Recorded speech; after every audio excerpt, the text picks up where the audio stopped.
So, and are you going to be interrupted in 10 minutes? Probably, yeah. Yeah. Yeah. Oh, I've already got 2 participants.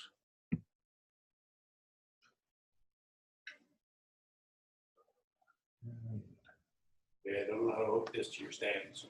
Okay, just one moment. Put it there. And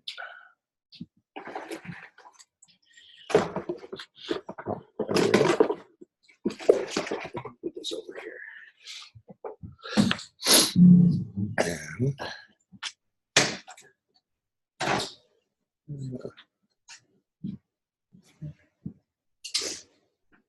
that's what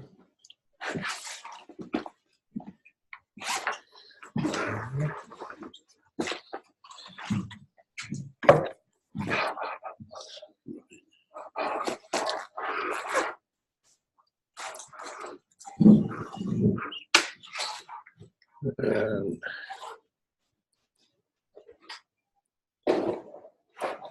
share.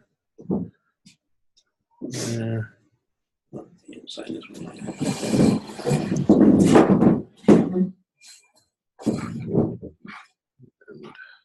And play.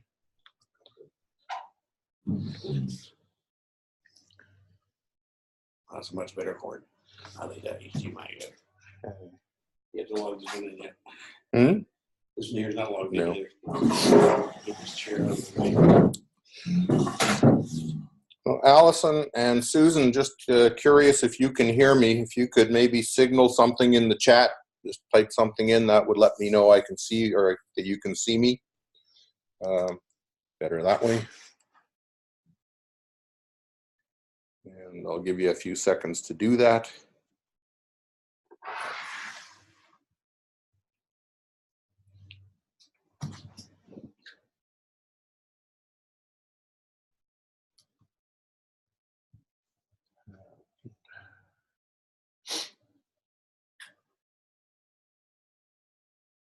Where's the chat? Oh, there's something. The view is a little bottom based. So am I. Oh dear. And we're getting there. We're almost set up.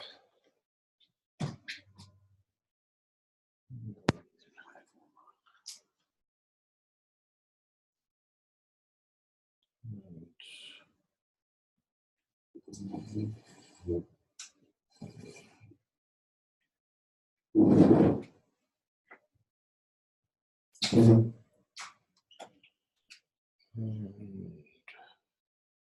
look at that. I think that's the right one. If somebody says I can't hear you,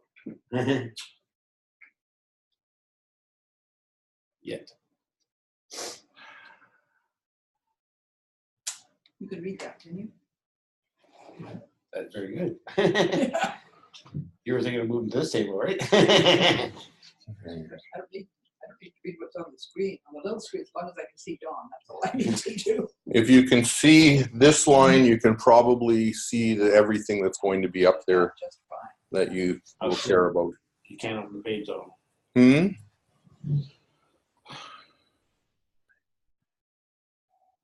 Because it went to that.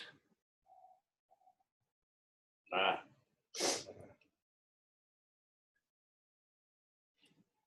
And that Schau open crap. Oh, Lake Shaw. Meeting is starting.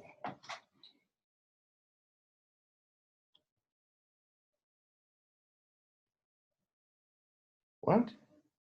Oh, that's the wrong meeting. That's your test one, isn't it? Yep. Close, no cigar. Yeah. So when you do a test one, you leave on the career. 788 406 and 475.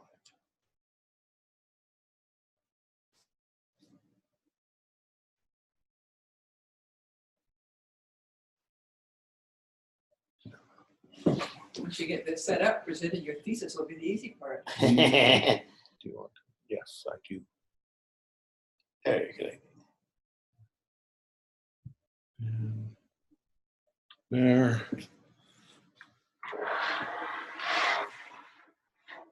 Oh, George is already signed on. That's good. Just admit. You don't need the video, do you? No? Basically. Okay.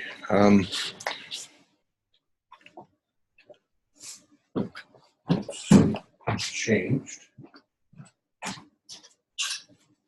much time have we got? You're at 150. Okay. 5 minutes till the alert.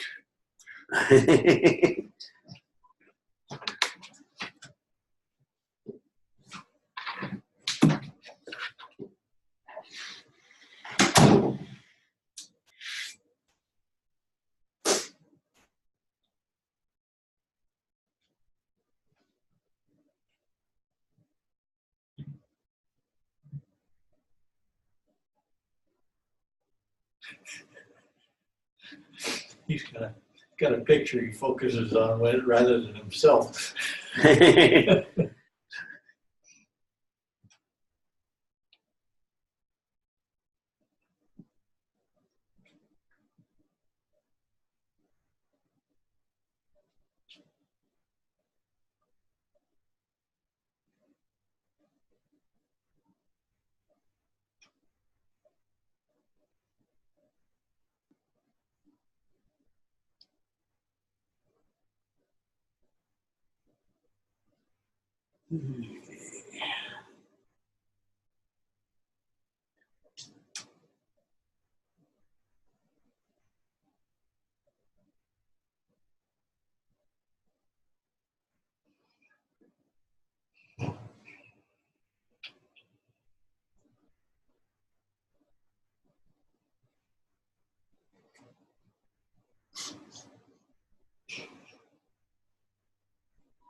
You got feedback somewhere.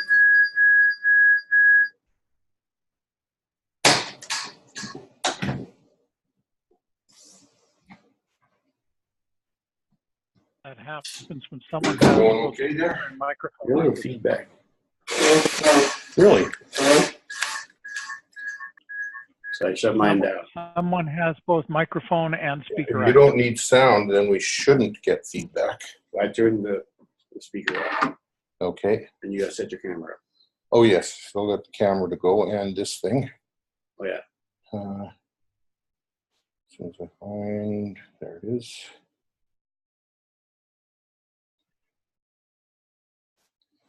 And there. Your ASC instruction says you can hear you now. Oh, good. And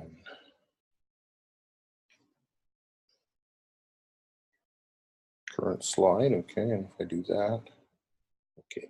If I do that, it should go back, right? Or not? You don't see it back. Okay, so I will put this down for the moment. And I'll put that down because I don't need to see me. You can tell me if I'm out of the range of the camera. Mm-hmm. And okay, video cam. This can go off to the side. You will walk into it.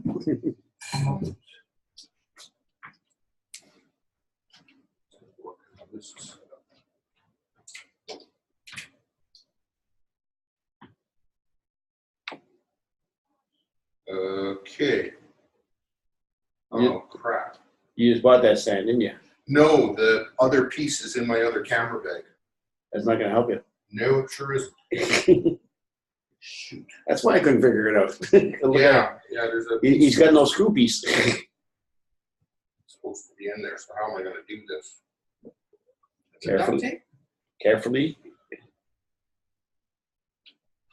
What can you see if you First off, let me just see what it looks like here. That's step one. you don't want to balance on there, don't. No, I just, We'll take it tight and that's probably good. But, hello. Crap, Ooh, do they have any tape in the office that you can? probably. What's wrong? missing the piece for the tripod Missing the piece for the tripod. to attach the camera to the tripod. Now we go down and see the guy, I think. Tape, and I need a piece of paper because I'd like to get people to sign in so that if they Yes, please. want to know about the report or the video later.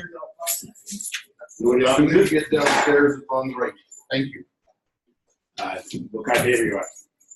Just a blank sheet of paper. Oh, that works. Yeah, that works. I have pens in my bag. I think I had one more.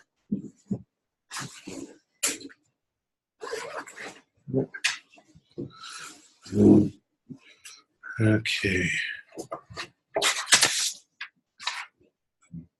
This way, if anybody wants a copy of the report later, they can just give me their email, and their name, and then I can do that. So you want names and email? Yeah, I think so. Then I know who the heck I'm sending to. And plates to put some. Oh, they're in the cubby. Yeah.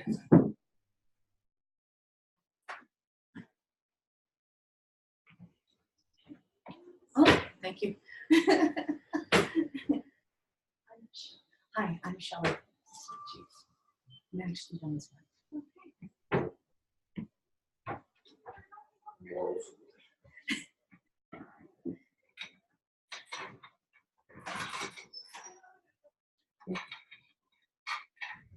What's your email?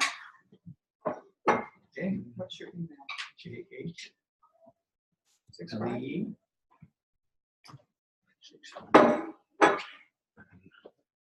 Okay. We are getting close to time, I think. Yeah. Yeah?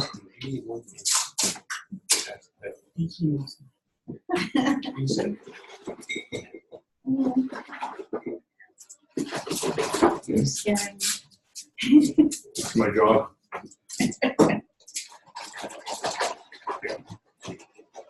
Comfort you put in it's comfortable. It's your job.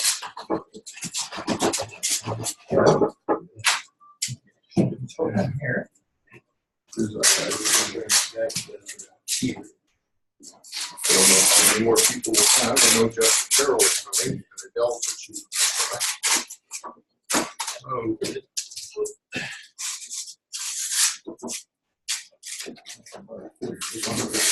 watching this one.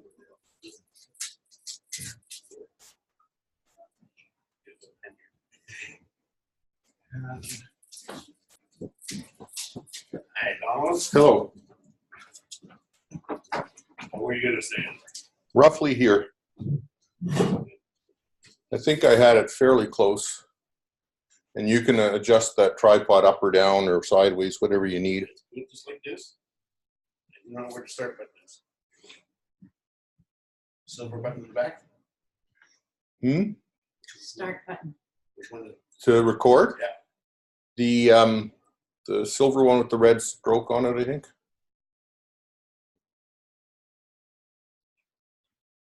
Yeah.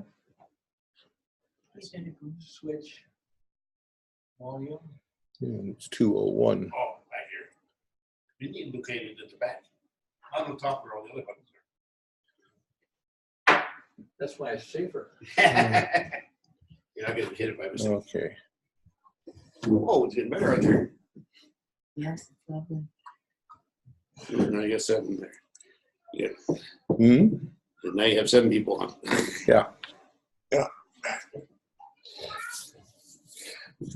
For those who are wondering, I know it's about a minute after 2, and I'm just waiting, give people a couple more minutes to sign in, and then we'll get started. And hopefully all of the people online can hear me. I think so far it looks like you can.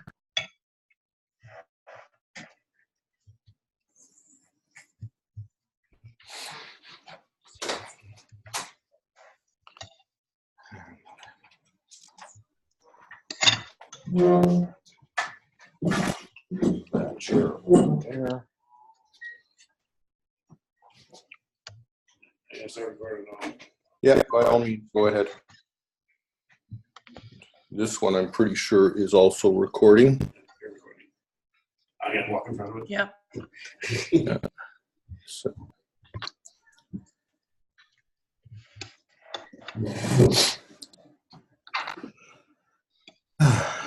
And you can see me okay there? Okay. Then I think we're actually set to go. We'll just give people a couple minutes. Bring it up just a little bit. See, I see more ceiling. You're sort of looking up your nose. Like that? Now step back again where you were. Yep. Okay, I can see you much better that way. good.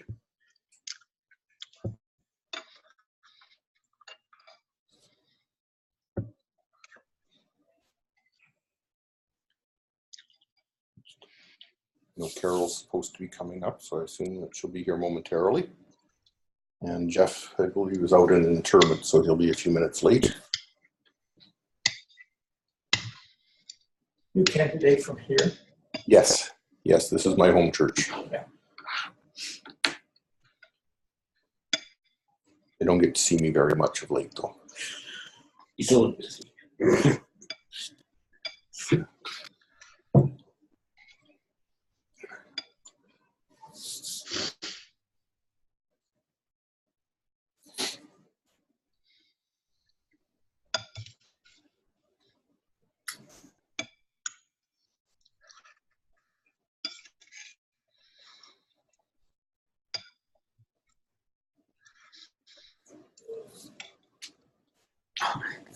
Robert, I got this message from George, Uh-huh. and it says, to me privately. I realize he's probably typed to Don Shaw Yes. and not to who you really are. That's a Susan person.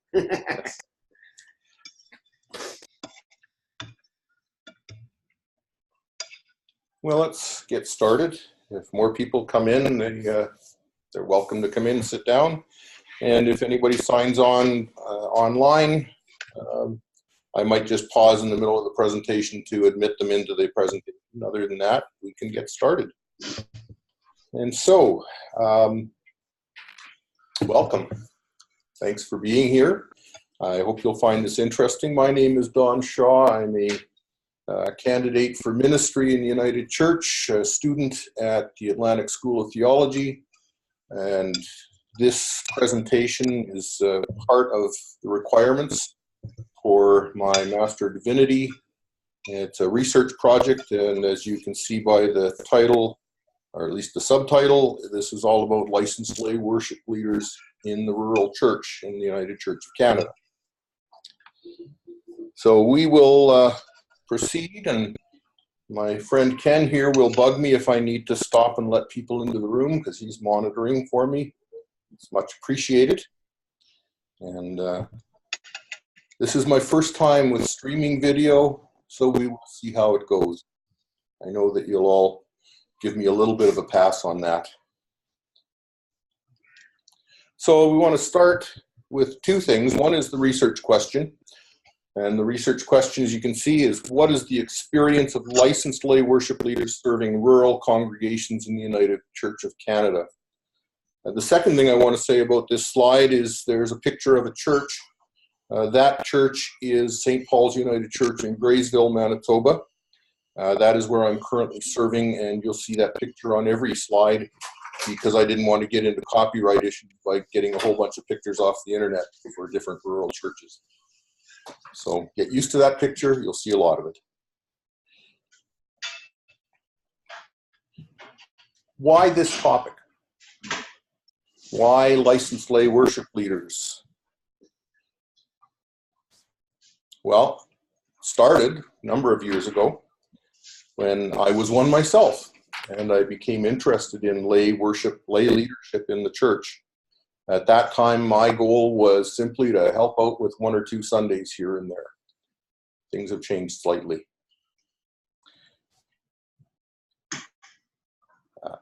Licensed lay worship leaders in the original plan were people who would come in and on the odd Sunday when a minister was away, be casual pulpit supply.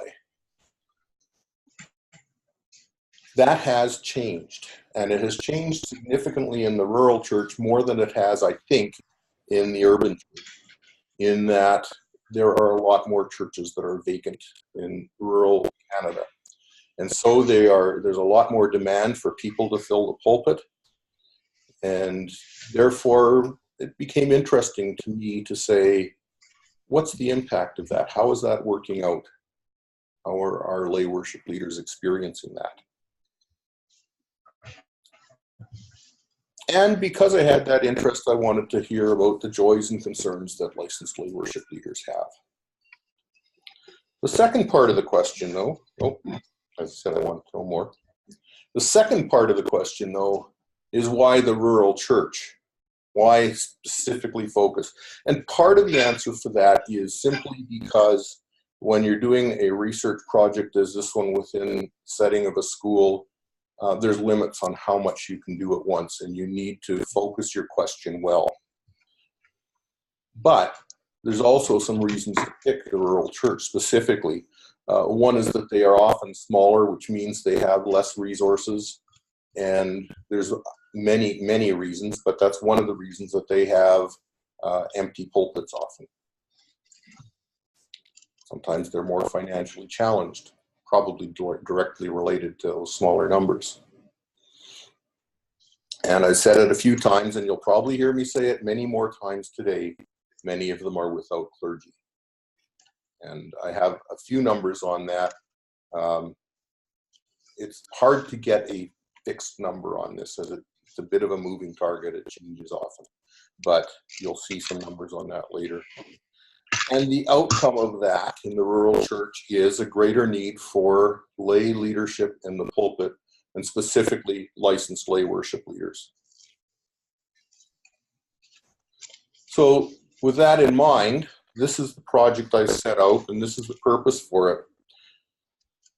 I wanted to, again, keeping in mind we're narrowing this question to one specific focus. The rural church helps us narrow that, but the focus is on the experience of the licensed lay worship leader itself, not on the experience of the church. Just to set some scope and some context for you. Are we going to find any gaps? That's certainly one of the purposes, that we want to look and see what kind of gaps are we seeing in the service that they're providing, if any. What can we celebrate about lay leaders in the church? And I think there's lots to celebrate. We will find out some of that. And are there opportunities for improvement? Are there things we can do better that we'll learn through this process? All right, everybody try and say this word with me. Phenomenological. Phenomenological. Perfect.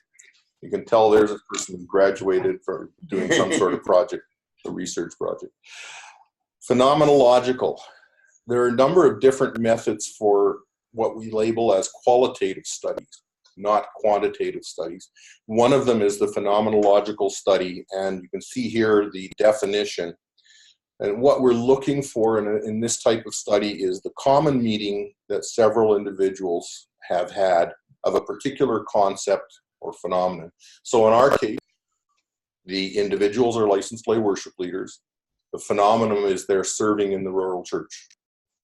So we are looking for their specific experience, and hopefully commonalities that can give us some themes and things to understand about their experience. A little bit of detail on the methodology. The way we go about this is by interviews. Each interview, and I'll talk a bit more about that later, in this case, where they were about an hour long. And basically just a series of questions. What was their experience? And I'll give you those questions shortly. Record all the interviews, transcribe the interviews. I should mention at this point that all of the participants were anonymous. Not to me, but to anyone else.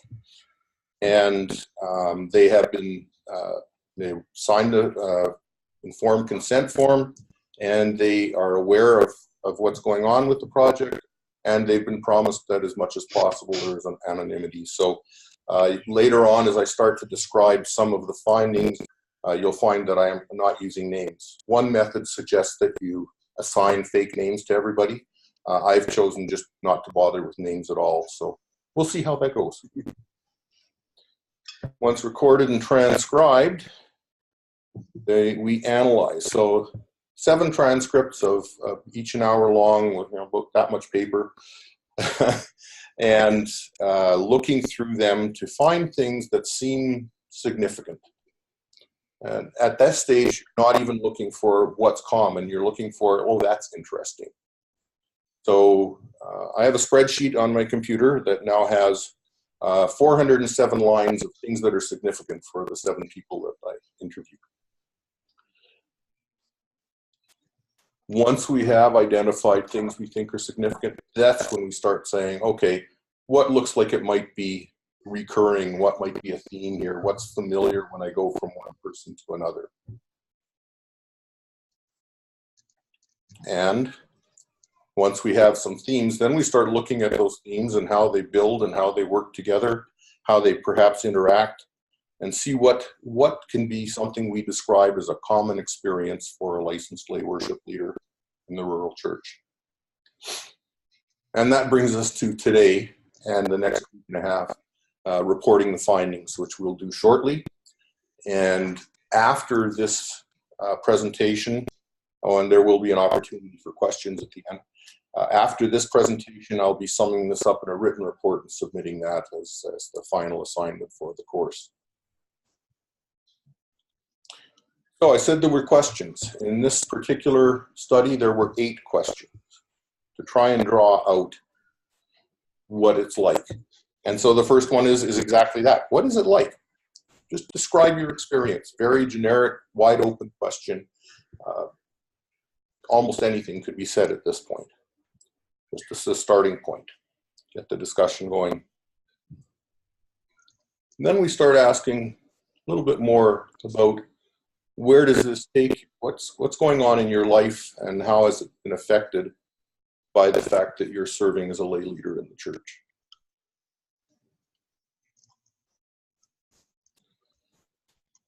And then we do a little bit of a history question and ask, what led you here? What brought you to this point where you decided this was something you felt like you should do?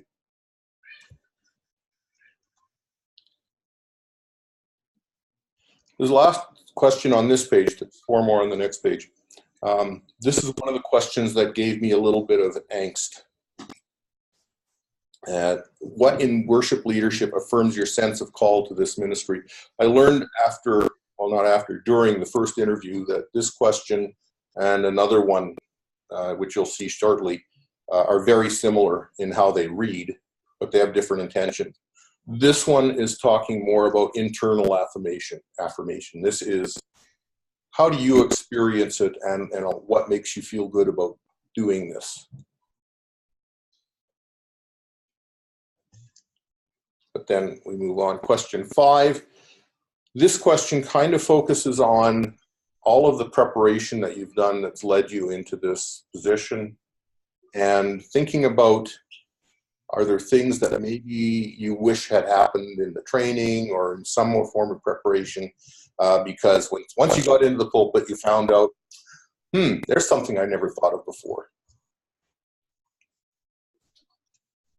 And then we come back to that affirmation question, but this time it's the external affirmations. How have you been affirmed by the congregation that you've served? What are the challenges? You may well have been fully prepared, but that doesn't mean there aren't challenges, as there is pretty much anywhere in life. And so we talked about what are challenges that we face, particularly in this role. And the last question is a wide open catch-all. As people prepare to be interviewed, they often have some ideas of some of the things they might want to say. And sometimes you don't ask the question. And if you don't ask the question and they're still thinking, gee, I wish I'd had a chance to say X, whatever that was, this is the catch-all that says, what else? What else was on your mind about being a licensed lay worship leader that maybe you want to share with me now? And it's, I think, a wonderful question. It certainly brought up a few things that we hadn't talked about in any of the others. So it was excellent. Well, we're a church. Who knew? We're a church, and so we have a theological focus. What is the theological framework of this study? And there's two questions I'll ask, and then I'll expand on them on the slides, subsequent slides. What does Scripture say about lay leadership? And is there anything in Scripture relevant specifically to rural congregations? You may want to think about that second one a bit, because I think there's lots of Scripture about church, if you will. But when we say rural, there's not that much that's specific, but there are things that certainly can give us some focus in that area. Okay, so from a theological perspective and lay leadership, I think we start with Paul. One of the things you can't see, and I'll see if I can fix this. Okay. A couple of these pages have footnotes. That footnote will be more relevant in a moment. So we'll see how that goes. If I need to, I'll move things around. So I like to start with Paul when we talk about leadership, because Paul spent a lot of time going around starting churches. And then Paul would walk away to start another church and leave people to provide the leadership. But Paul doesn't really talk about ordination. Paul talks about gifts. Paul talks about gifts in 1 Corinthians 12. And you'll see there that part of that is the words forms of leadership as gifts. So I think that there's something to be said about offering leadership in the church in many forms. And some of it leads to ordered ministry and some of it doesn't. So certainly there's a place for lay leadership in the church. And I would say that except for Paul, who was a rabbi, that all of the early leaders were truly lay. I'm not sure when things like ordination and other forms of recognition came in, but they certainly weren't there right after the resurrection. The need for formal designation and training came later, and by later, my sense is after the first generation was beginning to pass, and there was not so much of the oral tradition, and things were starting to be written down. And how do we now make sure that the people who are leading us have some of the necessary knowledge? So they start instituting rites and rituals and training and all of the things that lead us down the road to a more formal ministry. Hans Kang wrote a book titled Why Priests? And one of the things he notes in that book is that church office is not a biblical concept. That Paul used the word diaconia, and that word means service. And that's what we are all called to in some form or another. So I would say, just on those three items, that lay leadership is a long and healthy history in the church. What about the rural church? We start with Jesus' ministry himself, as Jesus was not, and I'm going to cover up the footnote because I know I'm going to run out of space here, and we'll talk about Daniel Migliore shortly. So Jesus' ministry was not limited to urban. We have stories of him in going up mountains and on the plains, meeting a woman at a well outside of the town. Lots of records of Jesus and ministry that is not focused on urban centers. In fact, depending on which gospel you look at, he only really spent a little bit of time, either once or 3 times in Jerusalem, 4 if you count when he was 12. So a lot of that ministry was in places that we would consider rural. This is still one of my favorite passages from the Bible. Where 2 or 3 are gathered, in my name, I am here among them. Most urban churches have more than 2 or 3 gathered, but there are certainly some rural ones where that's maybe not an unrealistic number. In Ephesians, Paul talks about the household of God, and the household of God we think of can be many different things. It can be that church. It can be the United Church of Canada. It can be a conference or a region or a presbytery or a congregation. So every church, in my mind, even every family within the church, is a household of God, and therefore relevant for us to care about. Daniel Migliore talks about the church being called to mission, and let me see if I can get the title of that book just visible for a moment. Faith-Seeking Understanding and Introduction to Christian Theology. And the chapter he's written this in talks about rural church and some of the challenges it faces. And the idea that even in places where there may not be something to sustain a church, we're still called to serve by being a mission to that area. I like this story because we talk about Paul and the collections that he did and sent off to Jerusalem from some of the churches he started. And I think we tend to think of, well, it was for the poor in Jerusalem. Well, Jerusalem was an urban center. But I think what Paul was really doing was saying, I'm creating churches that are somewhat, I don't like the word wealthy, but churches that have resources. And in Jerusalem, the church does not have resources. It has need. It has need because it has many, many poor. And so I just think about the parable of the laborers in the vineyard and suggest to us that we try not to look at what somebody does to earn, but rather serving people based on their need. And the need in rural Canada is great. So we shouldn't be looking at them, in my opinion, and saying, you know what, they can't afford it, so they don't get a church. I think that's a challenging thought for us in today's culture and today's society. And I think it's a challenging thought for the church in terms of how we carry that out when we look at churches that are not well-resourced, shall we say. Something to think about. That sort of gives you a bit of an overview of where all of this came from, the type of work, the type of research I was trying to do. So let's talk a bit about the data. I interviewed 7 people. Each interview lasted about an hour. Some were a little shorter, some were a little longer. Sometimes I tended to talk a lot. I hopefully listened a lot as well. It was for me a joyful and fulfilling experience to hear the stories of people serving in lay ministry. For some of it, it just brought it back for me when I was doing that, but so much more. One of the things that I firmly believe is that as I was serving in that role, I was serving here in Transcona.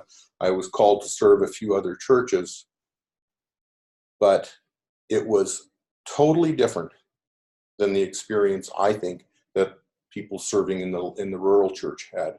And one of the reasons was that idea, that frequency, that we'll get into some numbers.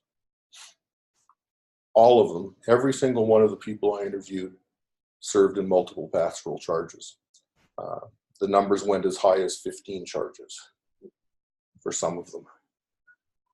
Some of them were significantly less than that, but all of them had multiple charges that they had been serving in.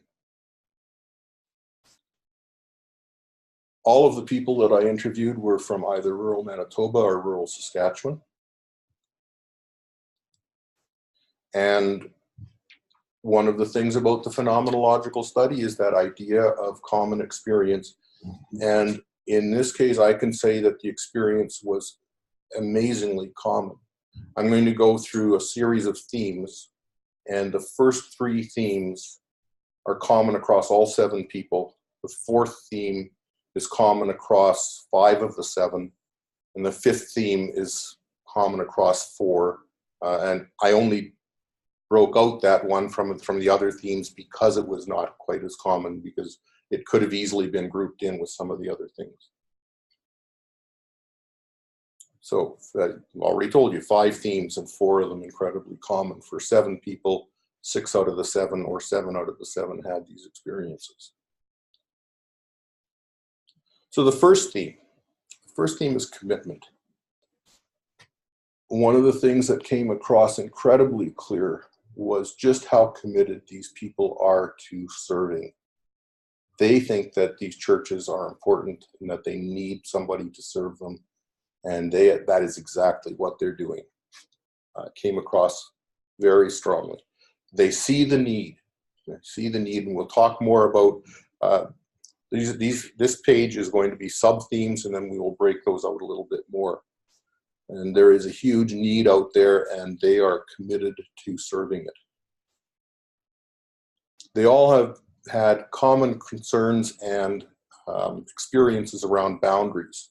And we'll talk a bit more about boundaries in a moment, but boundaries are a definite challenge. They all had a very strong worship emphasis, and by that I mean that all of the work that they are doing is focused on providing meaningful worship. This isn't a sideline for any of them, even if they are not, if they have another job. Their commitment to making meaningful worship was incredible. And they all have, and this is one that I hadn't seen coming, but they all would love to see some continuing education. This isn't about funding. This is about wanting to grow in their knowledge, wanting to grow in their ability to serve. And so continuing education is a kind of a hot topic. So we'll talk a bit about need. I said earlier, this is a qualitative study, but it seems like when it comes to research, and try and hide that, there we go, that people think there should be a graph somewhere. And so this is your one graph. This is it. The point of this graph is that when we talk about need, all of these people have been trained and are interested in doing lay leadership, lay worship leadership. And so you have 7 people that are doing worship, but all of them, all 7, as a result of that, have been asked to do other things. And so you can see 5 of them are doing funerals. Probably all 7 could. 1 indicated not a willingness to do funerals, but 5 of the 7 are also doing funerals, and some of those 5, I think 4 of them have taken training on doing funerals because their communities have asked them to do that. 2 of them are doing monthly care facilities. 1 is an assisted living, 1 is a personal care home, services there. A couple of them are doing sacraments, and we'll talk a bit more about sacraments because they do present a bit of a challenge in terms of the quality of the church. 2 of them have done confirmation classes. I'm not sure that was something anyone envisioned that lay leaders would be doing, and not specifically anyhow, but as a result of their roles as worship leaders, they've been asked to do that. And then 4 of them have had other miscellaneous things that they've been asked to do as a result of people seeing them in the pulpit and starting to think about them differently. So let's talk a little bit more about need. In Saskatchewan, there's currently over 120 rural pastoral charges. The word rural is a bit challenging in this because there's not a clear definition of what's rural and what's not. If you use things like definition of a city, it's actually different in Manitoba than it is in Saskatchewan. So there's no clear standard, and so some of these things get a little bit difficult to define. But there's over 120 rural pastoral charges in Saskatchewan, and of those, 60 are vacant, greater than 60. So what does that mean? That means half of the pastoral charges are without ordered ministry. I think that's pretty scary, personally. Just as an example, in southwest Saskatchewan, in one of the presbyteries, there's an area that's got a 500-kilometer radius, and within that radius, there are only 3 ministers. Now, I don't have numbers on how many churches there are there, but I'm going to guess that there's more than 3. And so distance is an issue. Distance is a huge issue when we talk about possibility. Some people will say, well, there's not enough people to sustain that church. Why don't we close the doors and they can go to the church down the road? Well, the church down the road is 2 hours away and 2 hours back home. And I think for me, it would be a really hard sell to say, well, if you can't make it to church, then I guess we don't need to have a church there for you. I struggle with that. Manitoba, Northwestern Ontario keeps track of things a little differently. And so I have different numbers for you, and I can't compare the two, and I wouldn't try. 27 currently pastoral charges that have no paid accountable ministry and are not looking for any. For whatever reason, they've made the choice to try and work with lay leadership only. Most likely financial, but whatever the reason, they haven't been able to bring ministers in, and they have settled that this is the way they're going to do things. There's currently 15 charges that are creating their profiles, and there's 25 that are searching. Add that up, and that's a lot that if they don't have, even if they're going to have ministry right now, they don't. So when we come to need, there's a lot of it. The other thing that I wanted to note is that I talked earlier that these leaders are serving up to 15 charges. Some of them less, but that's the highest number I had. The other thing that they're doing is, and this I guess becomes somewhat obvious when I talked about all of the other parts of need, is most of them are serving multiple Sundays a month and multiple congregations.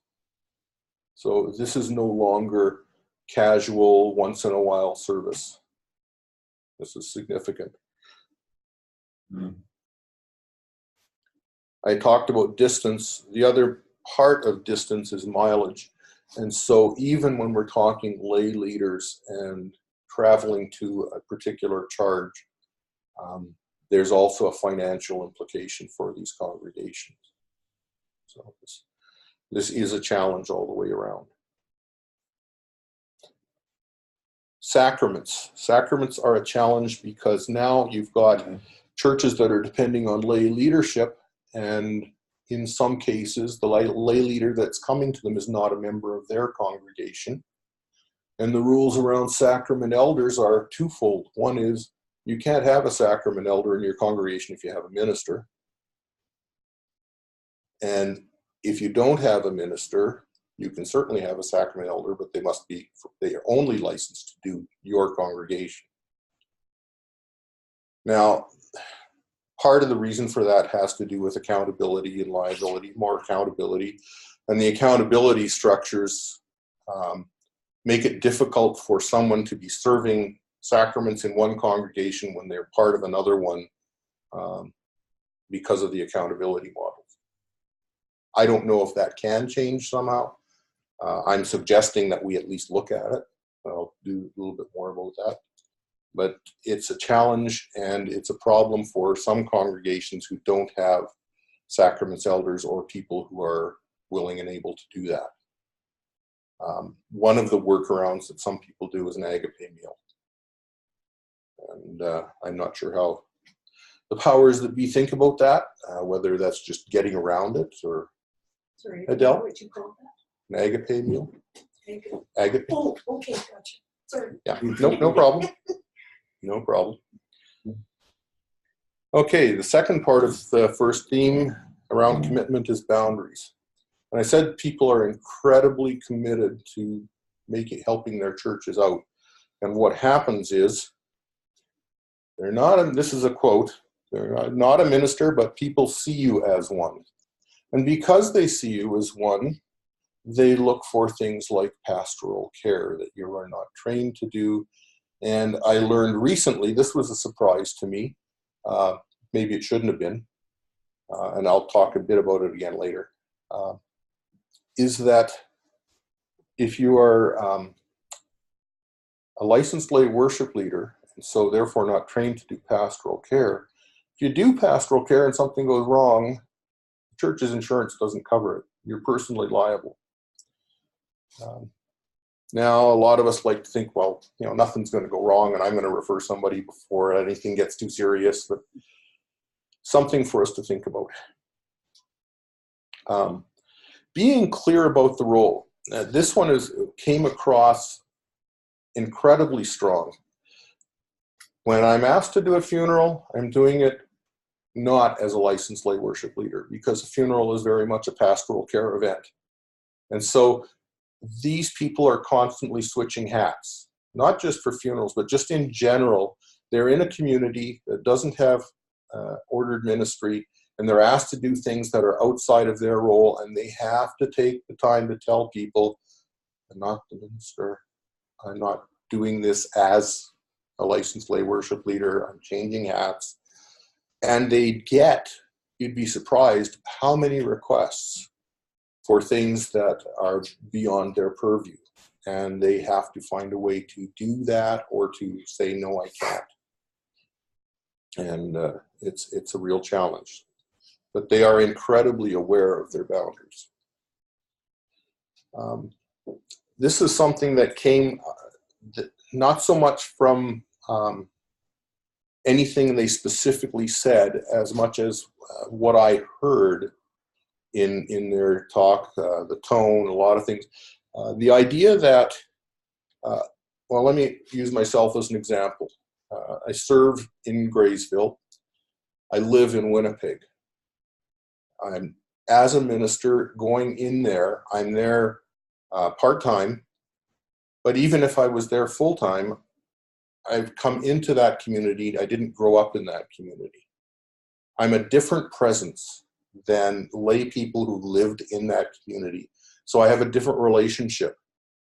And so these people have a different set of boundaries, and it's a challenge because these are often their friends.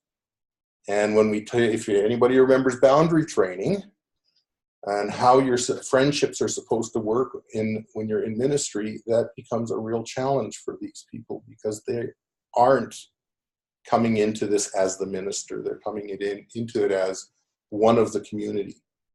So it's something we have to think about what that means for boundaries. And so I'll ask the question, and I'm not going to give any answers because I don't think there are any, at least not quick ones. Do we need to look at the rules and the accountability, the training, and do they need to change? And in particular, what about congregational knowledge? How do we explain to the congregations the difference between an ordained minister and a diaconal minister and a DLM and a licensed lay worship leader and a congregational designated minister? I said that all in one breath. Because the reality is, and this reality isn't new, I can remember having this very discussion in the 1980s about calling a minister and, well, did you want diaconal or did you want ordained, or does it matter? And everybody in the room went, what's that? It's not new, but it is an issue, and it's become more of an issue because licensed lay worship leaders face this on a regular basis.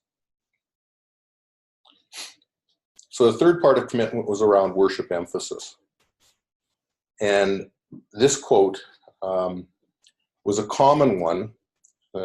People said it many different ways, but one of the things that was a big challenge for them was when they're called to lead worship and they're preparing and they hit a scripture that they're going, what? What do I do with this? Right? And they're very concerned, not just because they're having trouble getting meaning, but because if they can't get it, how do they possibly convey it to other people?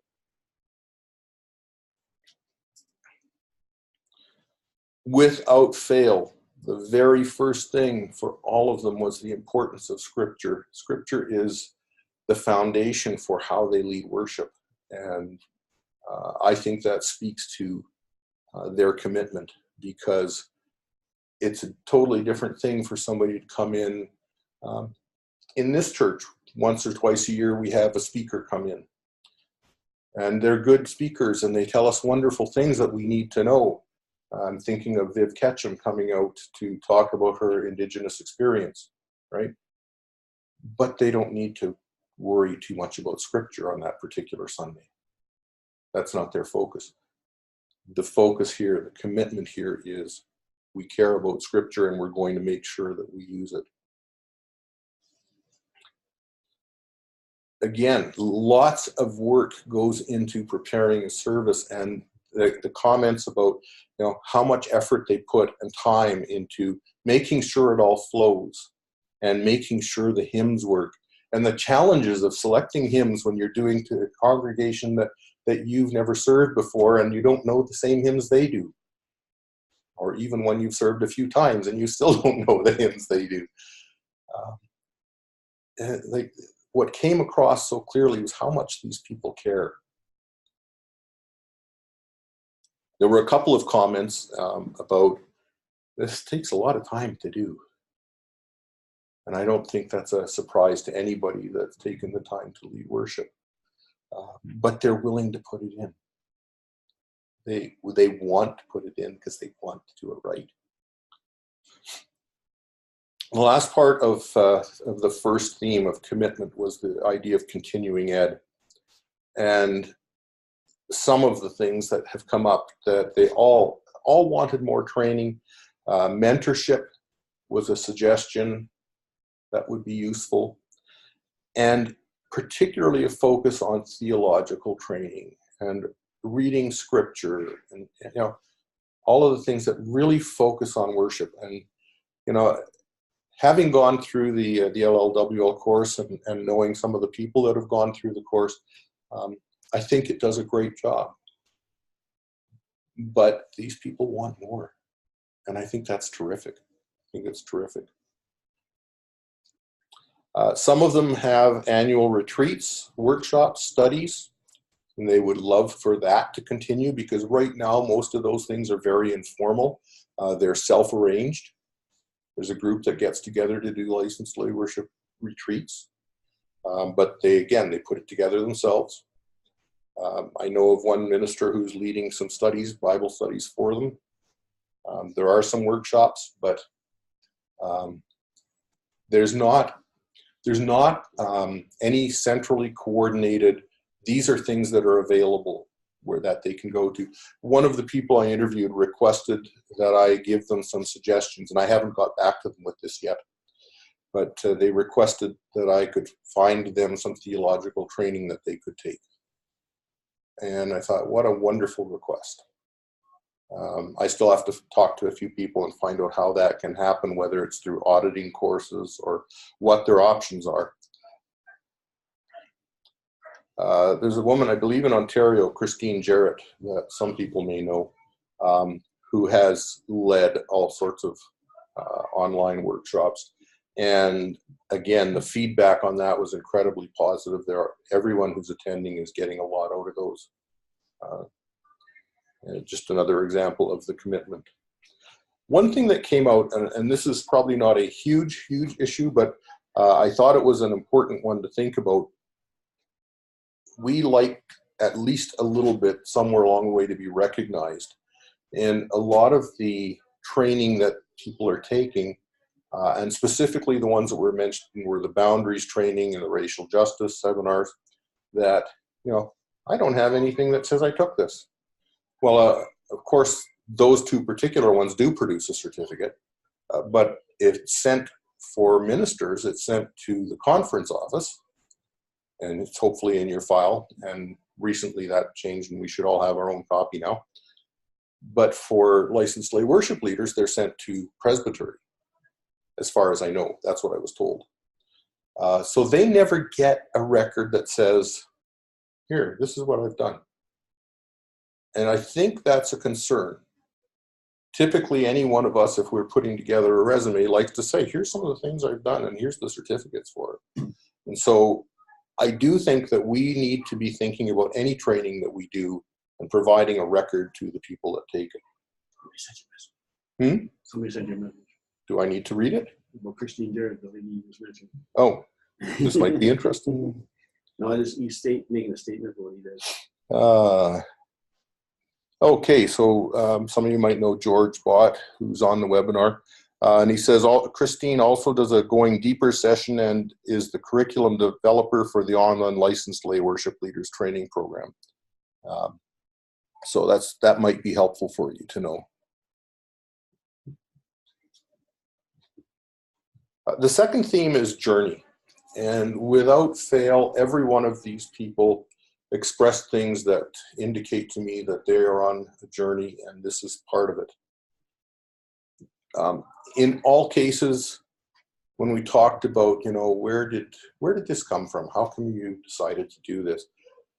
They all describe prior involvement of some sort in the various facets of church and worship, whether it be leading Sunday school, whether it be serving, reading scripture, what have you. Without fail, there was always some prior involvement that was part of the, and it would grow. You would start with one thing, and then there'd be another. Maybe you join choir, and then maybe you do something else. I don't know if anybody else feels like that's a familiar story, but I know it is for me. 5 of the 7 used call language. There was something tugging on them, something that said that you should do this. 3 of them specifically used the word call, but of those 7, 5 of them had what I would describe as a sense of call as they led into this.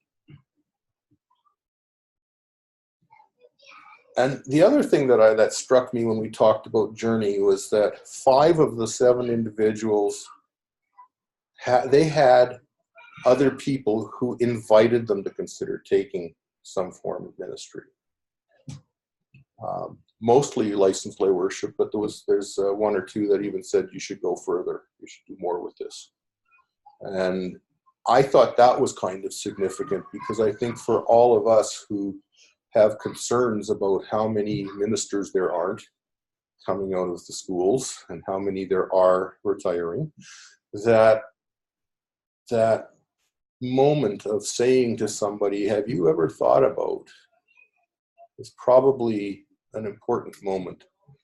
Because like I said, it seems like for many people that was part of the journey, is to hear from somebody who said, you should do this. I can still remember the first person that told me that. And I told her that she didn't know what she was talking about, and then I found out she had a son who was a minister.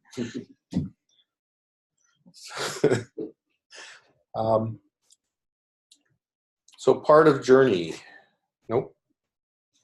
Did we just shift? I think we shifted themes, yes. Third theme, meaning. And finding meaning in your journey, in your life, in your service, has come across quite clearly for all of these people. So there's 4 different subtopics here. Affirmation is one. Relationship is the second one. Connection and growth. And I thought for a couple of these that I would just use some quotes to get across the point. And these are some of the quotes from the interviews. Different people said that I said, they're finding meaning here. Gives more of a focus. Brought something in me I didn't know I had. a constant source of learning. Brings me life. I love that one. Brings me life. Deepened my faith. All I thought it would be and more. And I quite enjoy it. But specifically around affirmation, again, I'm going to give you a few quotes here that some of these I really love. Like the one that you're going to have to turn this way. One lady said, "I never dozed off once."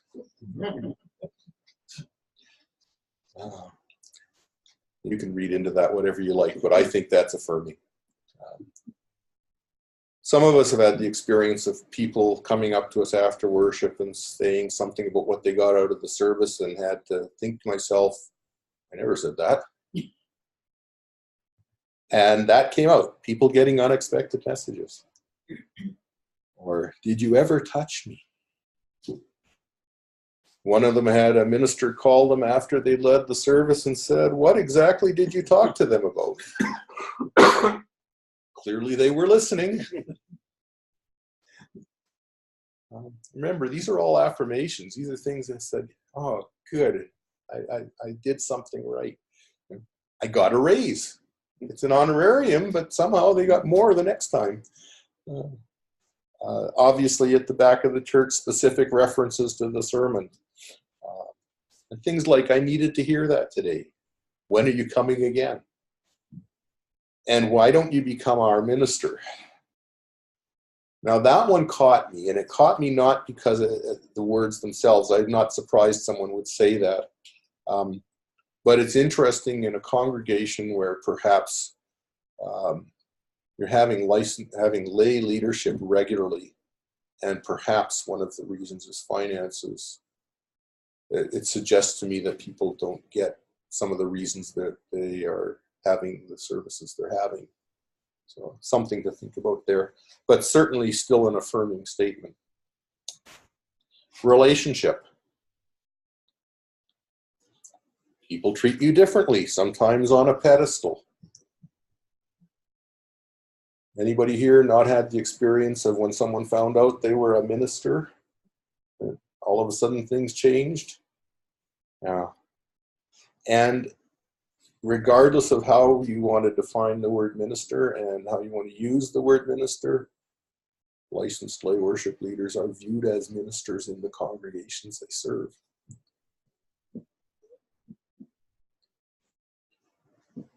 An opportunity to develop some people skills, because guess what?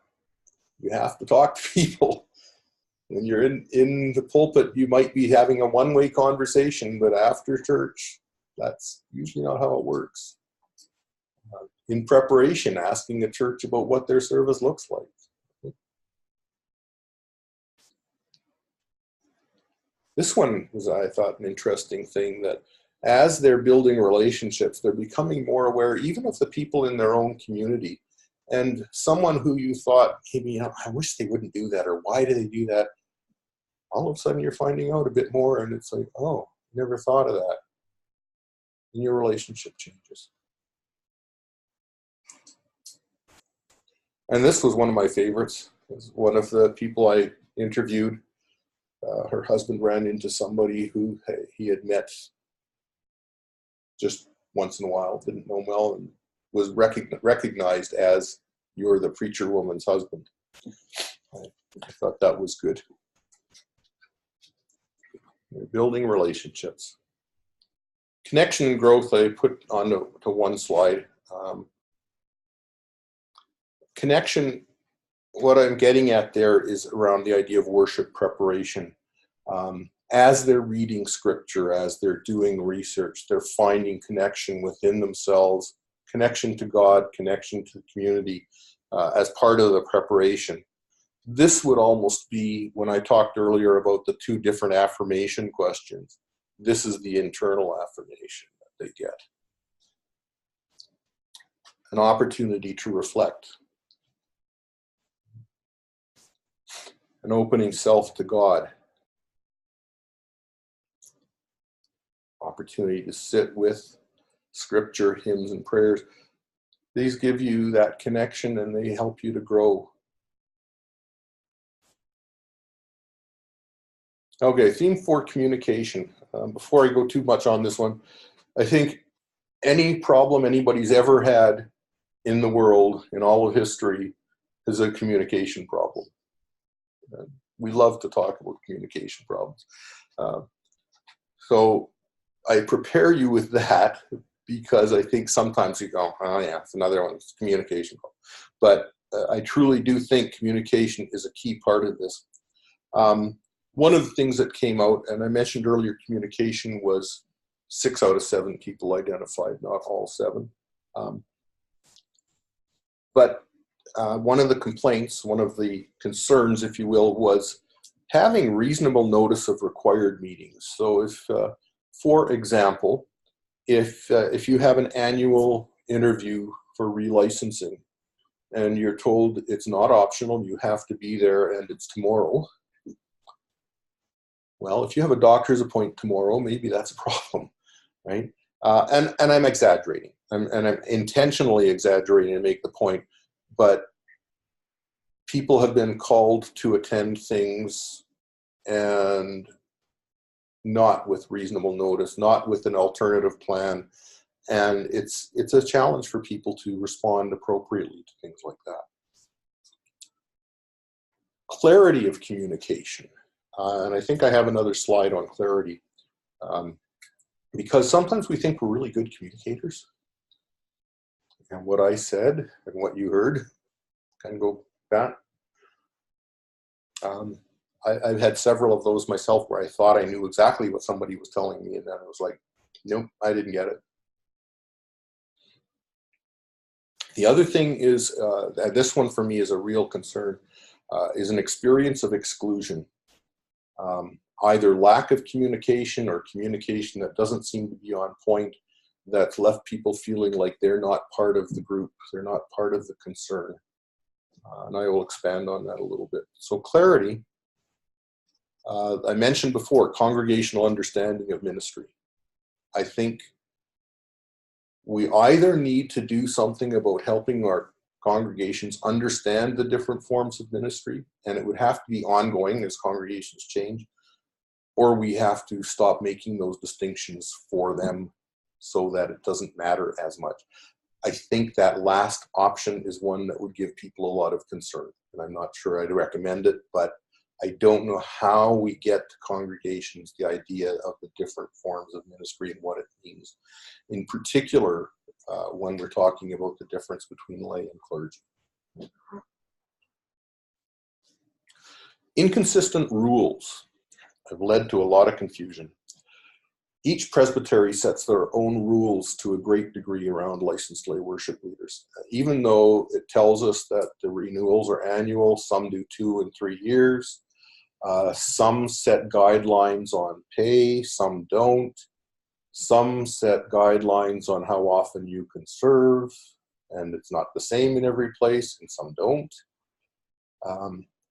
And I honestly think this is one that to some degree is going to automatically get better, or it's going to become incredibly difficult, but automatically get better because we will be having one less layer of communication as presbyteries go away.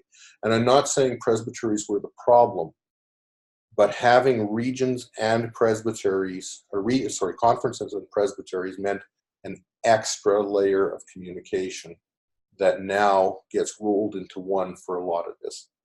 I also think there's some challenges, but we'll get to that. So within the inconsistent rules, CRA, presbytery.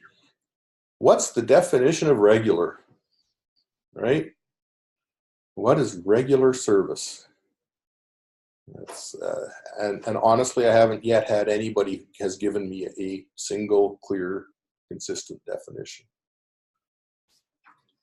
Relicensing, I've mentioned. All of those things need clarity.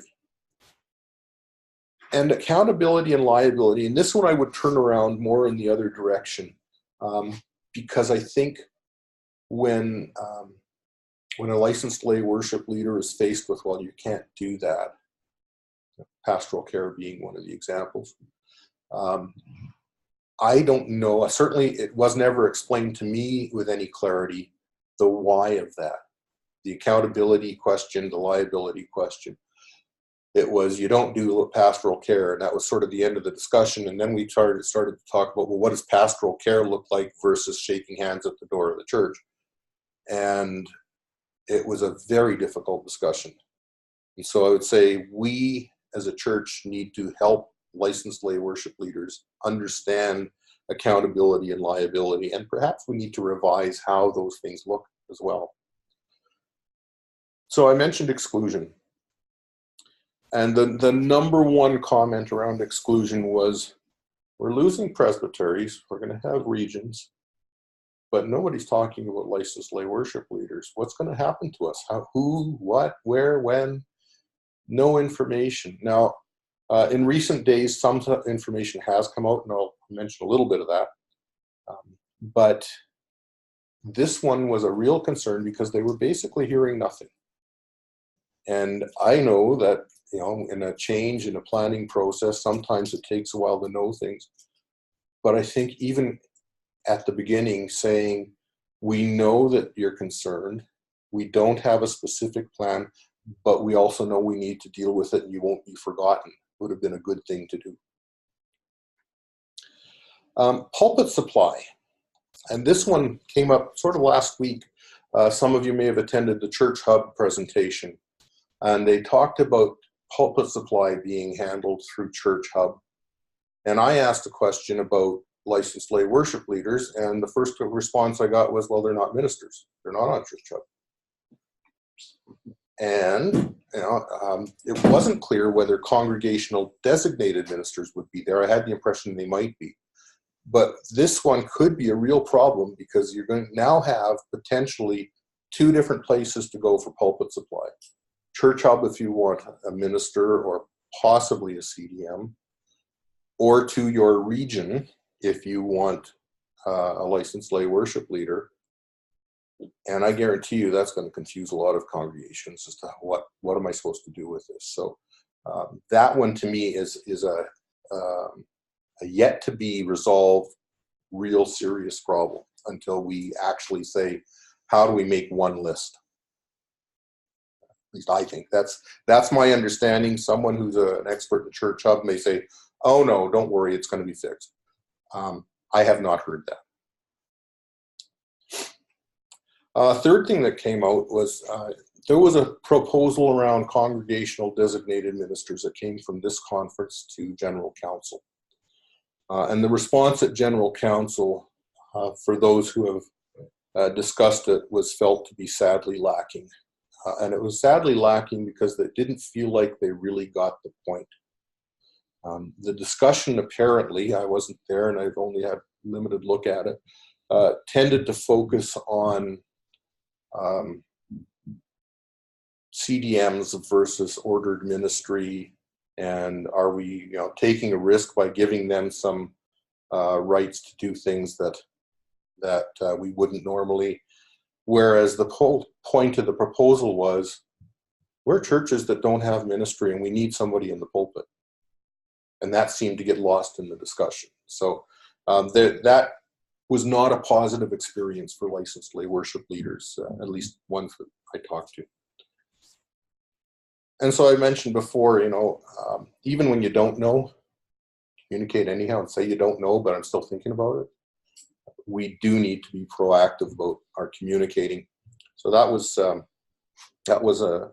important thing that came out, that they're just not feeling like they're being included in the planning. Now that said, I'll come back to it when it comes up on the slide. I have another comment about that. So this theme was a little bit less common. There was a lot of positive experience. You've heard a few of the concerns, but I broke this out separately because it wasn't as common a set of challenges. And there's only a couple that really came up that were mentioned just by a couple people, but they seemed important enough to note. Congregational expectations. So showing up at church on Sunday to find out the bulletin you sent has been changed to do something different. Surprise, having perhaps a ritual in your church that you do every week that no one else does, but you forgot to tell the licensed lay worship leader that is expected to do that. So basically, the whole idea of getting better communication between those congregational people and the licensed lay worship leader. And I'm not saying it's necessarily one-sided, but I do think, because I know how the training worked, that they are asking the questions. And some of the questions you won't be able to get good answers, like, if you're called to serve a Sunday and somebody says, well, what hymns don't you like? You're probably not going to be very successful with that. But if you have a particular candle lighting ritual that you do every week, and you don't mention that to the person who's going to lead the service, that can be a bit of a challenge in the moment. So unique practices. Oh, names. One comment was, I really love congregations that wear name tags, because there seems to be in some places an expectation that you're going to know the names. And I think that's a little unrealistic for a licensed lay worship leader filling in and not their home congregation. And payment. Payment was a challenge, and I put a separate slide just to give you a few things. Again, this was not a huge problem, but there was some concern about the inconsistency around the honoraria. The range that I've heard is from $125 for a service up to about $210, and then plus sometimes mileage. So it seemed a little inconsistent, and particularly if you're somebody who's serving multiple congregations and you're on the border of a conference or of a presbytery, and they have different policies, it seems odd. And the second part of that was some congregations don't pay you right away. And I say, well, we pay everything at the end of the month. Well, it's September the 4th, the end of the month's a long ways away, and I think maybe there needs to be some flexibility around that. Granted, most of us in ministry get once a month, but for people who are filling in like that, I'm not sure that's the same way to look at it. Huge acknowledgement that it's just difficult to talk about money. I don't think anybody would be surprised by that. This one, when it was explained to me, it was like, oh yeah, that makes perfect sense. But I had never really thought about it as that mileage should be separated out as a separate item on the check, because it's not taxable where the honorarium is. And so that was something that was useful to know. That's the study. We're almost done. I know I've taken a little bit of time here. But that was the study itself. Some of the things we should think about, though, what do we care about with this? And here's what I think.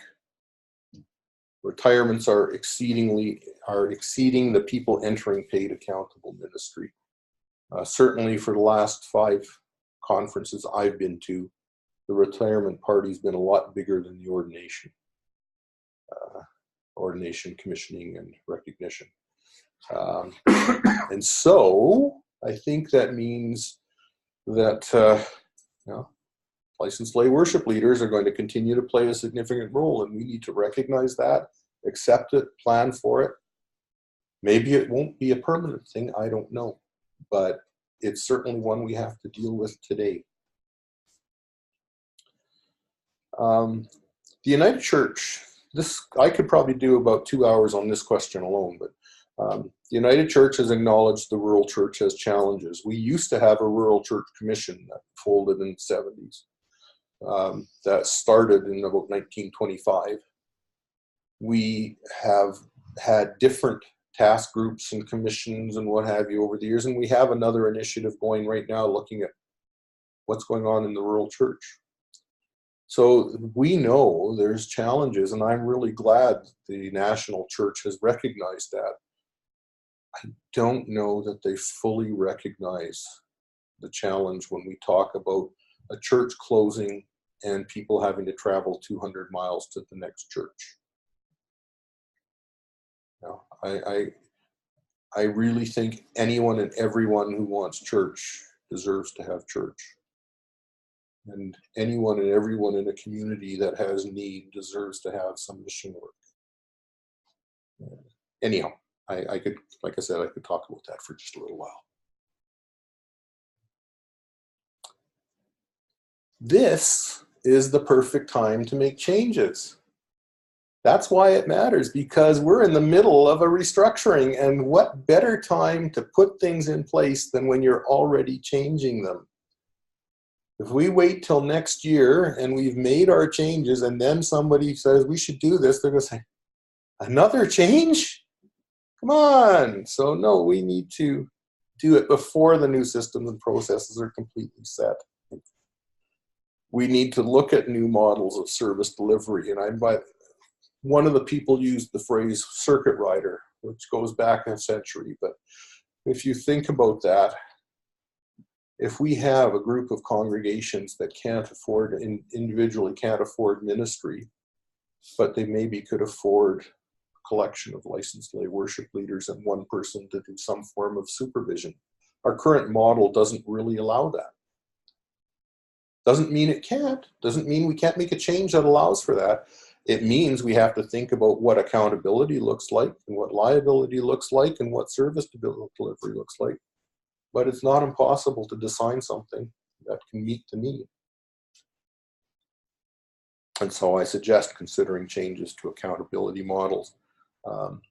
I think that kind of talk scares a lot of people because we've worked long and hard to figure out how we can have good accountability. But when we're seeing a need that's not being met, I think we have to look at it again. Here's one of the things I had to put on here because I was so thrilled when the news came out last week and I was reading it, and it said, Region 5 has created a committee on lay ministry support. Now, I don't know if the other regions have done that. I suspect at least 2 and 4 have because they're working together in a lot of ways. But totally thrilled. I love that. And I think that was great news for all of the people who were saying, oh, have they forgotten about us? No, they haven't. There's still a lot to do and a lot to talk about, but we know at least that we're on the radar. Some implications for the church. I think we need to recognize that licensed lay worship leaders are a significant contact point between the church and many of its members, particularly in the rural church. And I'm just going to leave that out there. How we support them and define their roles will have a significant impact on the church. Because if we have many people, that probably means they won't have church. What about for our theology? What does it say? Does it change our understanding of lay and or ordered ministry? How do we understand the mission of the church to rural Canada? And again, I throw those out to let you ponder. I suggested that we might be looking earlier for gaps and improvements. And I say that the gap is in communication, and it needs to be frequent, it needs to be clear, it needs to be complete. And the word I didn't put on there is proactive. So if you feel like I'm beating on you with this now, because I've said it a few times, I probably am. Update accountability models where appropriate and document well, because not everybody who is accountable understands their accountability.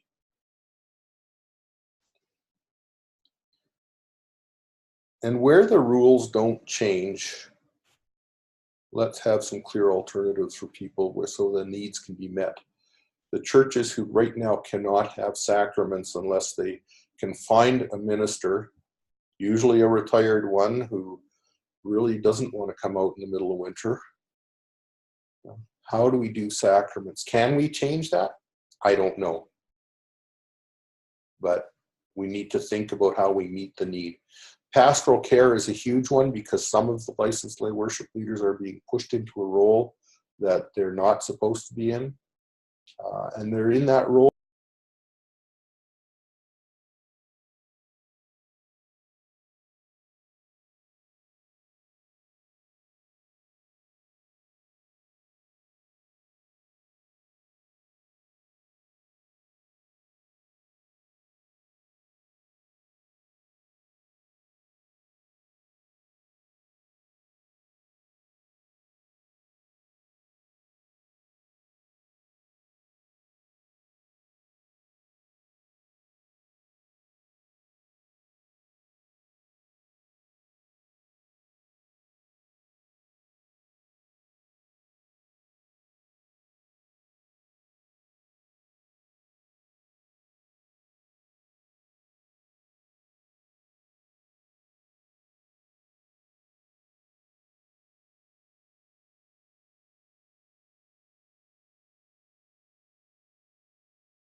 Yeah, that's There you me. go. Ah, Is that working for people? I got Hopefully. you- I got you really. It's all good here. Okay, it says I still have a meeting, so that's good. Let me just bring back to the final couple of slides here. I got a very big you. Celebrations, okay. You're not showing up on the screen with the slides. I just got a big picture of you. Oh, okay, that I know what to do about that. I just have to reshare the screen. Yeah, that's the one.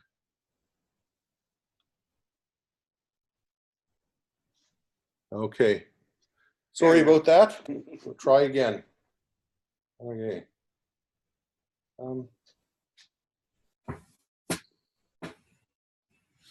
Hello. There you go. Oh, there we go. So the biggest thing I want to celebrate is we've got a committed group of lay leaders who help us sustain the rural church, and I think that's awesome. We have worship that is fulfilling and meaningful for the lay leaders, and based on the feedback they've received and shared with me, that's meaningful for the churches that they serve.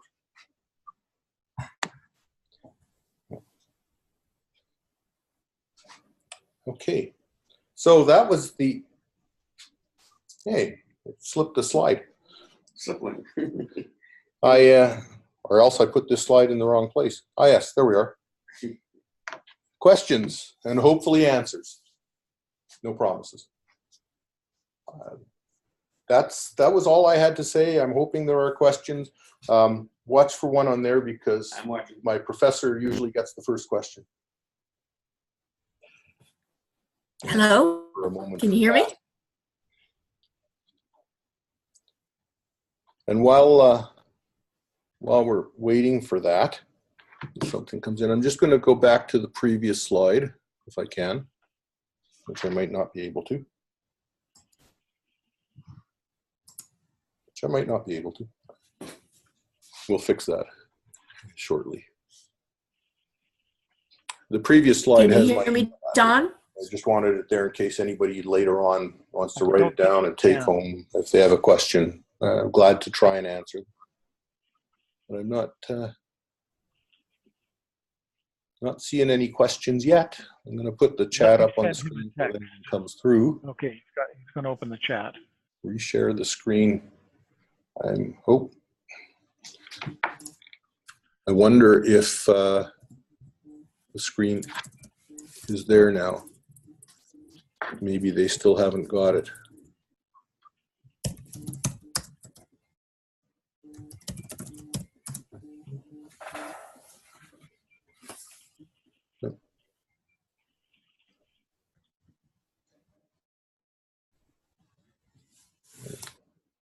And Well, we have your email address now. and So Dawn, just while you're looking at those things, you've said very clearly that you think if there's a time for a change or a remodeling of things, now is the time. That we have in District 5, we have a task force. Do you think there's a will to do things more nationally? do I think there's a will? Because the prairies have a particular need, but so do the Maritimes. So does remote BC. Yeah. The North. Like everybody has a particular geographic challenge. Yeah. For some it's distance, for some it's climate, for some it's culture. Like there's all of that. So do you think that there is a will to kind of figure out some national kind of parameters and policies? I want to be careful how I answer this. You might have, I don't know if you saw, but George responded, there is a need to do things nationally. And for sure, I would agree with that. I think there's a need. You pointed out that Manitoba, Saskatchewan aren't the only ones with this kind of issue. I know for a fact that rural Ontario is facing some similar things. Sure. I know for a fact that the Maritimes are facing similar things. That was just me. Okay, and George is saying we've begun with the online licensed lay worship leader training And that has been a great move forward in that it's provided something that people can access online. They don't have to travel to take the course. So we're seeing some pretty good numbers come out of this. So on the side of resourcing, I think we're doing well. On the side of change, I am not sure that the national church really gets it yet when we talk about the rural church. It feels to me like they look at it as purely a resource problem, and they forget about the need for service. And I mean, I realize there's going to be people that'll probably be offended by that statement, but I really get the sense from anything that I read, anything that I hear, that they think if there's not enough people there to afford the service, then the need isn't there either. And I just don't think that's true. I think there's some huge difficulties when we talk about churches with distances. And I know there are people in positions higher than we're serving here that have some of that experience and will say, well, you know, I've served in a 3 or 4 or 5 point charge, and there's, you know, we work the distances and that. But sometimes that's not enough. Each community, each charge has a personality its own, and it's sometimes overly simplistic to say we're going to take these people and amalgamate with the next nearest one, even when the distance isn't that much. Getting people to work together in that way is a challenge, and I'm not saying we shouldn't do it, but I think we need to be more aware of what those needs are. Whoa. I say, I was just going to think about an out trip, but you got a big one there. I'm going to read this out for everybody. Oh yeah. Before I get to that one, I just see George commented that urban folk have a different understanding of distance than does rural Canada, and I think that's true. All the Transcontinental got the same thing. George is only sending stuff privately to you. Yeah. Perimeter folk in Manitoba have a different understanding than outside. It's true. Anyhow, my instructor, Susan Wilhock, has said one of the gifts of the rural church is the perpetuation of rural communities and maintaining a ministry of presence there. You alluded to the school of thought that rural churches are too much of a drain. I do not hold this view. You demonstrated the need for LLWLs. What do you see, and what does your research suggest about how we meet this need? How do we invite, recruit, encourage people to consider this call? And what role can theological schools plan or play, I'm thinking, in that? Let me, there's a lot in that question. I think there's a couple of things. One is that we need to recognize that there's an opportunity out there. I think there are more people than we realize who would be willing to do this. And when all it takes sometimes is to say, have you thought of? So inviting is a huge part of that. Like I said, 5 of the 7 people had received some form of prompting, an invitation. So on the side of just licensed lay worship leaders, I think there's an opportunity there. So that's one thing.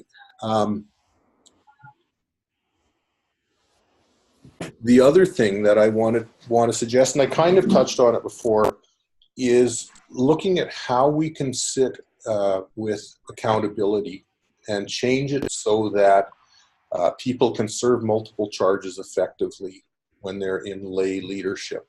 Because right now, that is a problem if you talk about sacraments. It's a problem if you talk about pastoral care. It's a problem for the way that we've defined accountability for lay leaders, that they are required to have a renewal through their congregation every year and through presbytery. And all of a sudden, it limits what they can do. If we can create a better oversight model, I think, because I know that there will be people, particularly nationally, who would be very uncomfortable that we could do something like this without some form of oversight. But if we can create an oversight model that says, these licensed lay worship leaders serve whatever area, and here's somebody who is going to work with them, who's going to ensure they have whatever training they need. I can be a resource person, a mentor, what have you, to allow for them to serve meaningfully. I think that will go a long way. But that's just licensed lay worship leaders. We probably need to look broader than that when we're talking about long-term sustainability of the rural church. So, Dr. Wilhock, you could respond if there's a follow-up you want to that. I think, you wanted to know about the theological schools. I would think, and I can't answer it directly, but I do have a question about it, and that is, how would we make courses available, just individual courses, not for credit, but just for expanding knowledge for licensed lay worship leaders? I think that would be a valuable thing that the schools could offer. So that's something that we probably could talk about offline. George offers that Marathon to Thunder Bay, 600-kilometer round trip, 3 hours each way. Pearson International to Scarborough, 33 to 49 kilometers, depending on the route, can take up to 2 hours. So how often do you tell the people in your congregations the gifts you see in them? They may not see their own gifts. And I think that's exactly what I was talking about with invitation. We should be looking at people. I don't want to really single you out, Carol, but I mean, you did that for me. You are the one that dragged me over to meet Lawrence the Wolf, all the while with me wondering, why the heck is she doing this? What's going on?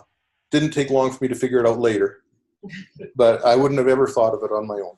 You know, if I can jump in, one of the things that the theological colleges could do, sure, is they could make a regular calendar commitment to have a webinar on the upcoming lectionary or narrative lectionary scriptures that's not just open to the licensed lay worship leaders, but beyond that, to invite an online community to do Bible study together. Interesting. And with them as the point persons, and in some way enrich the whole of the community. Because I don't hear the licensed worship leadership that you have described as asking to be in a vacuum or apart from a greater church. Not at all. And so I think that what I'm hearing you say is that not only do they want opportunities for enrichment, but they want opportunities for enrichment with the wider church leadership. Mm-hmm.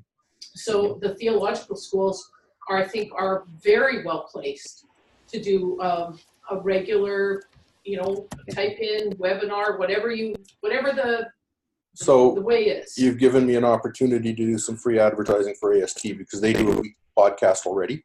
Mm-hmm. Wouldn't take much of a shift to do one much more focused on what you're talking about, but they already have lots of what they need in place to do that. So good to think about. George mentioned regarding sacraments, you don't need to be licensed in order to share at an agape feast, and that's true. I'm going to add a but to that, and the but is that not everybody understands the distinction, and so you do run a little bit of a risk of having an agape feast and then somebody going back and says, did you know they did sacraments? And then it gets a little, so, but it's absolutely true, and it's a way of working it. George here. Yeah, before that, my instructor says, thank you. I think you're really onto something with the need for more study on scriptural exegesis. I'm totally on board with that. Theological colleges, this is from George, should be a part of the colleges and universities that visit high schools. Ooh, that's interesting. I think that's a great idea. I don't know how we make it happen, but I like it. And I think, Carol, that my instructor really liked your idea. She's asking me and her to make this known to AST and the other schools. So that's a takeaway for us. Are there other questions, comments? Adele? Comment. I think that, thank you for your presentation. I think that we're at a place in history with our church where we're forgetting that the United Church is a rural church. That was our foundation. So you've identified that we have a training program preparing people for worship, but you have lifted up very clearly that the need is pastoral care, it's boundaries, it's ethics, it's learning to say no to your friends and neighbors. So I hear another whole opportunity at a national level that identifies all of these cells of faithful people across the country where they want to continue to meet, needing to be encouraged in growing groups of leadership. We're talking about leadership development to pass the faith on to next generation in remote and rural areas. That's what I'm hearing. Sure. So, and we have technology and our kids know how to use it better than me. And the schools, if we nationally looked at how we equip people who want more education to grow more of that leadership in many of these places, couldn't that be coordinated with the theological schools with a course of program that does certify and develop people with the skills? Because that's the other historical thing I keep hearing. Sure. So we've created sort of bits of training, but people want more. So sure. Isn't this an opportunity to try to support? I think it is. More? I think it is. I would say two things about that. First, regarding technology. As wonderful as the technology is, we do have to remember that for some rural churches, this is not viable. They simply don't have the service that we think they should all have. And I'm totally there that they should all have it, but the reality is they don't. And it's not even available for some of them. So that's something to think about. Regarding what you proposed for the schools, I'm totally there again. The one thing I would put in as a caveat is because of the way the schools work with the church, it probably has to come from us first. It probably has to go through their formation groups at the universities and talk about how what we're talking about fits with our own theology, with our own polity, et cetera, et cetera, et cetera, before the schools themselves can do anything much with it. But absolutely, I think these are things we should be doing. Michelle, I thought you had a question. Yeah, well, I mean, it's interesting to hear people talking about the schools. So I'm the principal of one of the schools. And I think my question, which I don't expect you to have an answer for, is who is willing to pay for more theological education? Do we expect that licensed lay worship leaders are going to find this money out of their own pocket? Because that seems like a lot to me. I hope you don't think that the theology schools have expansive budgets so that we can start offering courses for free, because we cannot afford to do that. And I am not entirely optimistic that the United Church has buckets of money to do this with. You know, because that's an issue. If we're going to do this, and I think the schools are well positioned to do it, and we are very interested in doing this, and are proactively organizing amongst ourselves for collaborative continuing education projects. If we are putting staff time and online resources and running this out of our Zoom accounts, at the end of the day, I have to pay the bill. And I think maybe the answer is funding in a bunch of places, but is your sense that rural congregations are willing to invest in education for their leaders? I think you're going to get a lot of yeses and a lot of no's. I think there's a mix. First, I'll refer back to the slide that says it's really difficult to talk about money. But I will say that nowhere in the discussions I had with the people I interviewed did they say, I want more training and I want you to pay for it. They are looking, they're willing to spend some money. They appreciate it when there's a bursary of some sort. So I don't think there's any one clear answer, and you're right, I certainly don't have it. But I do think that there probably are some opportunities. I know AST has some possible funding options for people, but right now we probably don't fit the model. So we'd have to think about that. For those who don't know, Michelle is the principal for Center for Christian Studies. That's who's asking the question here, here in Winnipeg. So if you're wondering, principal, what's going on? That's the answer. Yeah, a couple more. Looks like I got a couple more things. Okay, I'm just going to scroll back. Yeah. Regarding the schools, visiting high schools, it sounds like that's happening in Northwestern Ontario from George. From my instructor, one of my heroes, Georgia Harkness, who was a Methodist churchwoman, believed that lay people are the heart of the church and should be running the church, and she stressed education, adult Christian education, to prepare people for taking this role. So that's a comment for you. From George, currently individual church, presbytery, and the LLWL in training support the cost in Northwestern Ontario. Yeah, there's, like I know of one person who is currently taking the course and they received some funding from the presbytery. Certainly wasn't all of the funding. So yeah. Oh, here's a good one from my instructor. And I wish I knew the answer. I don't. How common is it for licensed lay worship leaders to follow a call to ordained ministry as I did? Does that take away then from those who can serve rural congregations? Does that then possibly leave congregations without a licensed lay worship leader? I don't know how common it is. I know of one other person, two other people. One who went to AST and one who became a DLM. But that's 3 out of, I know personally, about 60 or 70 licensed lay worship leaders. So don't know that it's all that common. Will it take away? Well, in my case, it didn't, because as a licensed lay worship leader, I was serving here, Transcona, and a couple other churches that were within driving distance. What's happened is I've been provided a blessing by a rural church who's taken me in as a trainee, which has been wonderful for me. I think, without sounding boastful, I think it's been good for them. However, it has certainly put a strain on their finances, because even at halftime, I'm pulling down more than they can really afford. So that's been a real challenge.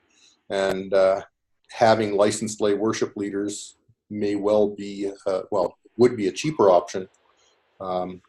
Lots of things to discuss there. So I think the short answer is no, but I'd say that's probably still a question that's open for some further thought.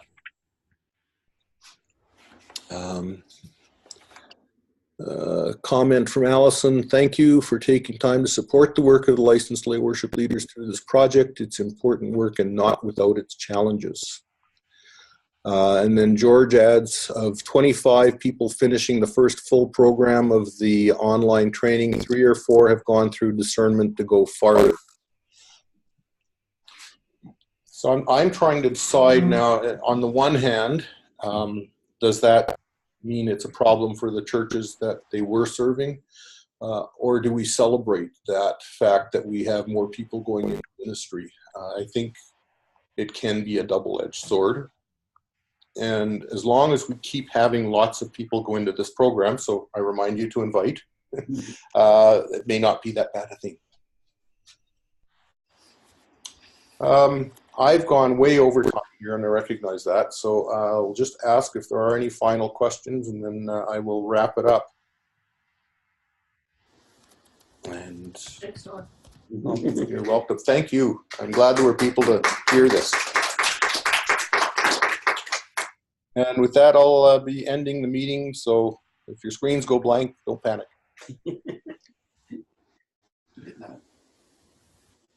Somewhere in here, there should be, there's a meeting for